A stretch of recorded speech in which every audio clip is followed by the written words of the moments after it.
पाचोरा तालुक्यातील नगरदोडा रेल्वे स्थानकाजवळ railway kilometre खांबा क्रमांक 354/10-12 दरम्यान एका व्यक्तीचा मृतदेह दिनांक 26 जून रोजी रात्रीच्या सुमारास आढळून आल्याने परिसरात एकच खळबळ उडाली आहे। मृत व्यक्तीची ओळख रवींद्र महाजन वय 37 राहणार पाचोरा अशी पटली आहे। नगरदोडा स्टेशन मास्तर यांनी दिलेल्या माहितीनुसार मृतदेह आढळल्यानंतर संबंधित व्यक्तीला ग्रामीण रुग्णालय भडगाव येथे नेण्यात आले, मात्र वैद्यकीय अधिकाऱ्यांनी त्यांना मृत घोषित केले। भडगाव पोलीस ठाण्यात विविध कलमान्वये अकस्मात मृत्यूची नोंद करण्यात आली असून घटनास्थळ GRPF पाचोरा यांच्या हद्दीत येत असल्याने पुढील तपास पाचोरा GRPF यांच्याकडे वर्ग करण्यात आला आहे। दरम्यान मृत्यूपूर्वी सोशल मीडियावर एक व्हिडिओ व्हायरल होत असल्याची माहिती समोर आली आहे। त्या व्हिडिओमध्ये मयताने आपली जीवनयात्रा संपवण्यापूर्वी आर्थिक व्यवहारासंदर्भातील काही आरोप केल्याचा दावा करण्यात आला आहे।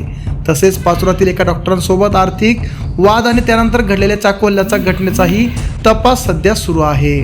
मात्र व्हिडिओतील आरोपांची सत्यता, पोलिसांकडून सर्व पुरावे, घटनाक्रम आणि संबंधित बाबींची सखोल चौकशी सुरू आहे। या घटनेमागील नेमके कारणही तपासानंतरच स्पष्ट होणार असल्याचे पोलिसांकडून सांगण्यात आले आहे।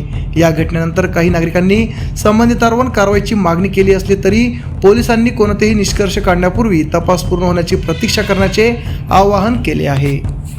आमच्या चॅनलला लाईक करा, सबस्क्राईब करा, बेल आयकॉनवर क्लिक करा आणि शेअर करायला विसरू नका।